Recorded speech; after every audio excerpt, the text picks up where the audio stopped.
बिस्मिल्लाहिर्रहमानिर्रहीम, अस्सलाम वालेकुम। मेरा नाम सिद्रा मुनीर है। फास्ट स्पोर्ट्स के साथ बैटल ऑफ एशिया कप में आपको एक बार फिर से खुशामदीद कहते हैं। मैचेस जारी हैं, दुबई में मैदान सज चुका है। हमने यहाँ पर स्टूडियो आपके लिए सजा लिया है। रोज़ जो गुज़िश्ता रोज़ होने वाला मैच होता है उस पर डिस्कशन हो रही है, जो आज होने वाला मैच है उस पर भी बात होगी और इन तमाम चीज़ों पर बात होती है, लेकिन पाकिस्तानी टीम पे बात ज़रूर होती है कि पाकिस्तानी टीम दूसरों के मैचेस देखकर क्या सीख रही है। गुज़िश्ता रोज़ ही मैच हुआ, इंडिया वर्सेस यूएई। इंडिया पूरे एग्रेशन के साथ, पूरी स्ट्रॉन्ग बॉडी लैंग्वेज के साथ, पूरे जो है वो भरम के साथ, गरज चमक के साथ मैदान में उतरा और 4 पॉइंट समथिंग बॉल्स में जो है ओवर्स में उन्होंने चेस भी किया और यानी एक तरह से कहा जाए कि उन्होंने यूएई की टीम को हिलने नहीं दिया।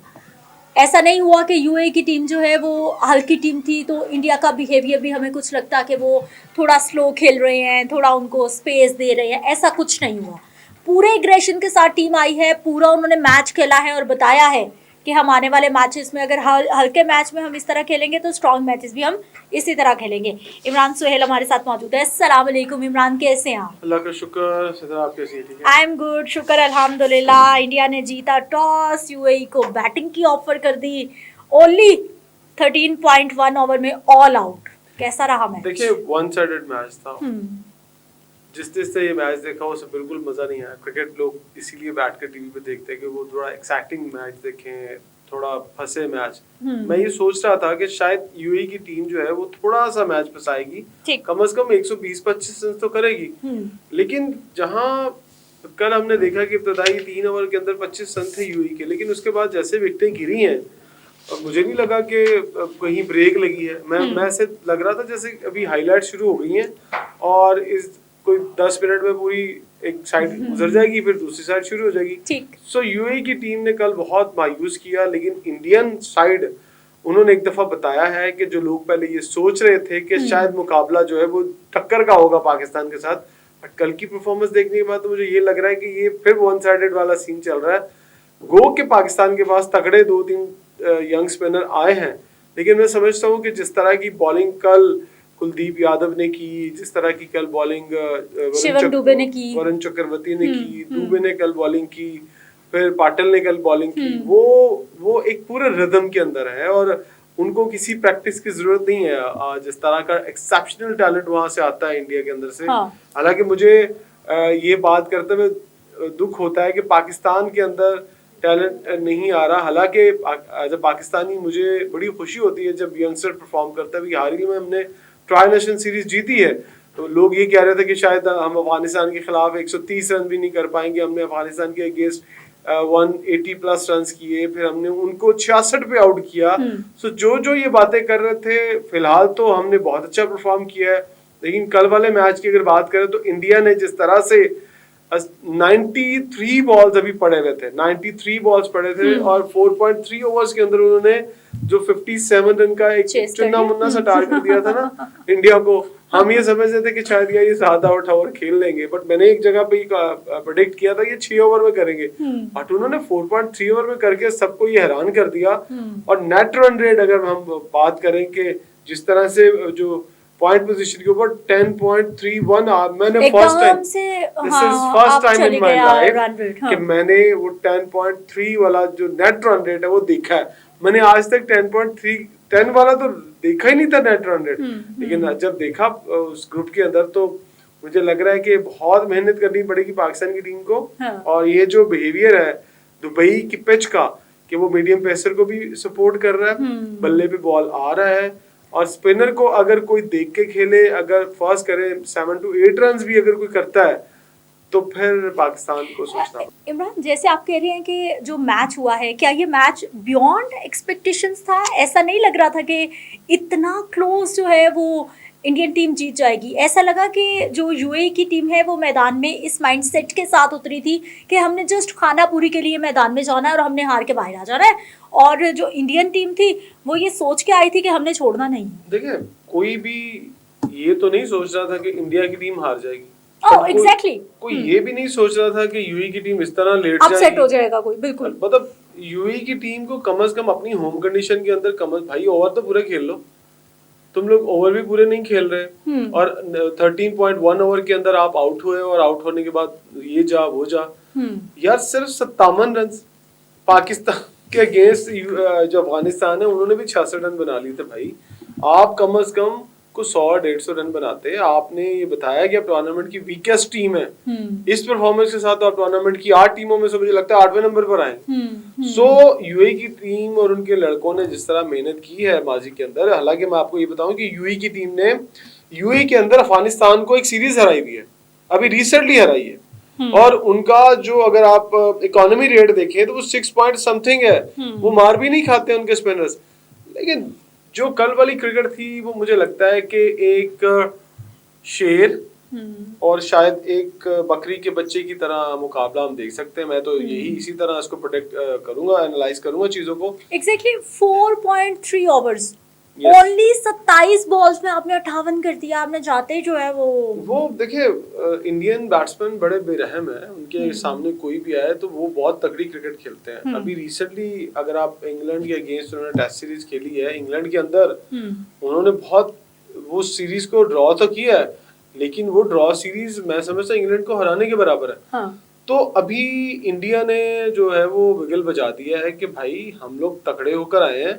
और लोग जो ये सोच रहे थे मुकाबला बराबर का है इंडिया और पाकिस्तान का, सॉरी टू से ये बराबर का मुकाबला नहीं है। अगर आपने यहाँ पर इंडिया को हराना है तो आपको इंडिया का कल वाला मैच जिसने देखा है, और ऑब्वियसली हमारे जो टीम एनालिस्ट है उन्होंने भी देखा होगा, कप्तान सलमान अली आगा ने भी देखा होगा और पूरी मैनेजमेंट ने बैठ कर देखा होगा कि भाई स्ट्रेटेजी क्या बनानी है।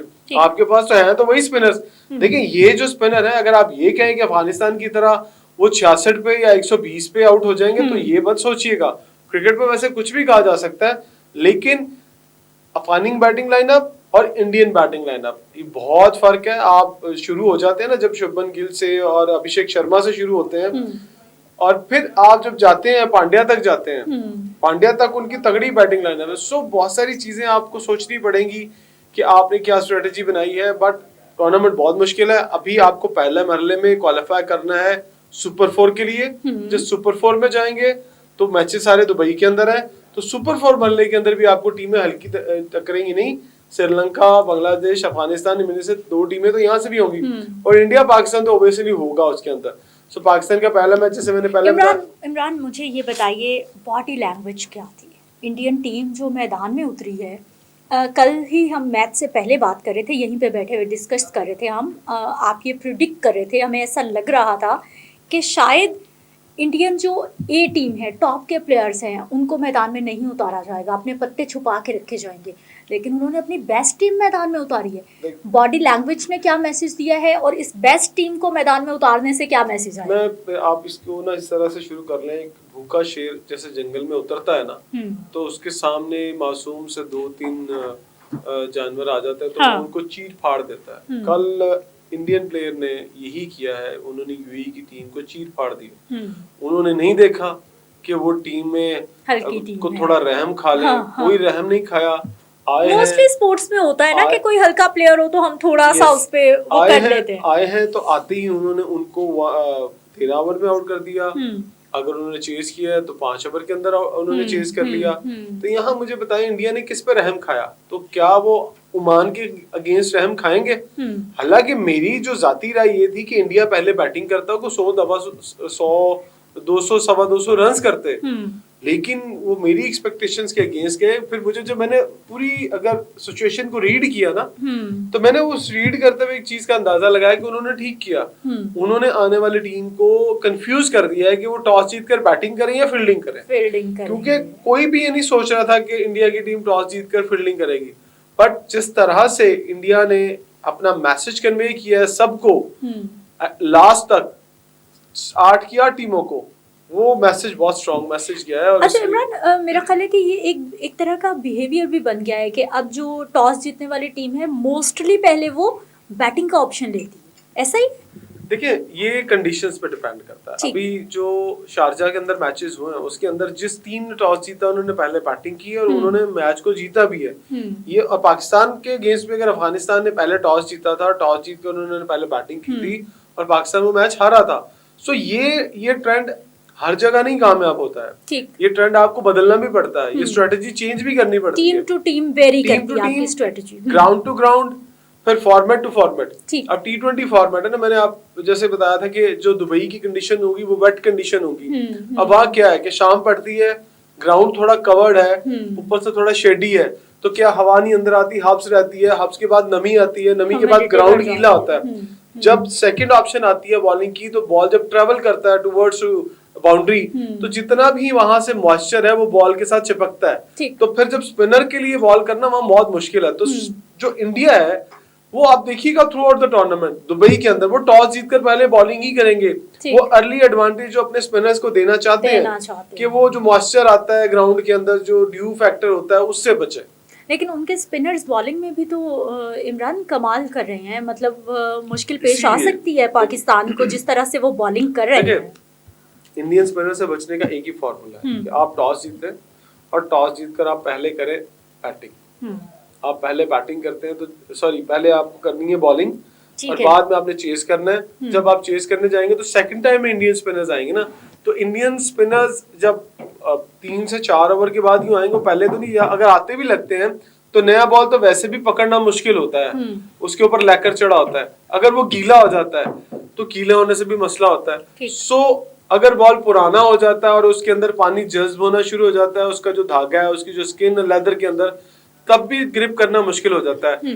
तो ये पूरी की पूरी जो एशिया कप है ये आपके टॉस के ऊपर बड़ा डिपेंड करेगा। पहले मैचों में तो आपको शायद ये बहुत आम सी बात लगे कि ओमान के अगेंस्ट खेल रहे हैं, आप हांगकांग के अगेंस्ट खेल रहे हैं, अगर दो उधर से 3 टीमें हैं, बांग्लादेश, श्रीलंका और अफगानिस्तान, वो अपनी स्ट्रेटेजी को इस हिसाब से मेंटेन करेंगी। बट वो डिफरेंट कंडीशन है, वहां पर फास्ट बॉलर को ज्यादा फायदा होता है, वहां पर सब पहले बैटिंग करेंगे। बट दुबई के अंदर जो भी पहले टॉस जीतेगा वो फील्डिंग ही करेगा। अच्छा इमरान, इस मैच के बाद इंडिया का ये पहला मैच था, यूएई हल्की टीम था बेशक, लेकिन उनकी प्लानिंग क्या हो सकती है आने वाले मैचेस में? खासतौर पर मैं पाकिस्तान के साथ मैच की बात कर रही हूँ, हवाला मेरा यही है। इंडिया की बात करें एग्जैक्टली, हिकमत अमली क्या होगी? देखिए इंडिया की जो मेन स्ट्रेंथ है उनकी वो स्पिन बॉलिंग है। आजकल पाकिस्तान की भी जो मेन बैटर्स भी तो कम नहीं है भाई उनके, वही ना। हम ये समझ रहे हैं कि हमारे जो स्पिनर्स हैं वो बहुत तगड़े हैं, लेकिन मैंने जो कल मैच में कंडीशंस देखी हैं, मुझे ये लग रहा है कि कहीं ना कहीं फास्ट बॉलर्स के लिए भी फेवरेबल कंडीशंस हैं। क्योंकि जो स्क्वायर एरिया ना राइट और लेफ्ट पिच के जहां मैच हो रहा था वो ग्रीन था। चैंपियंस ट्रॉफी के अंदर मैंने अपने पिछले प्रोग्राम में भी आपको ये बताया था कि मुझे कल का मैच देखना है, और वो जो मैंने कल मैच देखा था उसके अंदर जो एरिया था राइट और लेफ्ट स्क्वायर एरिया, वो सारा टॉप ग्रीन था। वो टॉप ग्रीन से फास्ट बॉलर्स को फायदा होता है, बॉल रफ नहीं होता है, रफ से फायदा स्पिनर्स को होता है। लेकिन यहाँ पर ऑब्वियसली इंडिया आया है तो कुछ सोच समझ के, देखिए ये एक बात याद रखिएगा, इस इवेंट का होस्ट इंडिया है और इंडिया पिचेस अपनी मर्जी से बनाएगा। यहाँ कोई फायदा तो लेगा ना जो होस्ट होगा, बिल्कुल। बेसिकली उनको होम एडवांटेज है ना, कंडीशंस उनके हाथ में है। वो पिचेस ड्राई कर दे, पिचेस ग्रीन कर दे, पिचेस के ऊपर घास छोड़ दे, पिचेस के ऊपर से सारा घास उड़ा दे। तो वो उन्होंने टीम टू टीम वेरी करना है। और ये भी सुनने वालों के लिए बड़ी इंपॉर्टेंट चीज है कि पिच जो है वो एक नहीं है, वो जो स्क्वायर एरिया है वहां पर 10 पिचेस हैं। उन 10 पिचेस के ऊपर वो किस तरह जाएगा, किस कंडीशन में जाएगा, ये बहुत ट्रिकी होने वाला है। क्योंकि अभी पूरे का पूरा जो अगला सुपर 4 मरला है वो दुबई में खेला जाना है टिल फाइनल तक।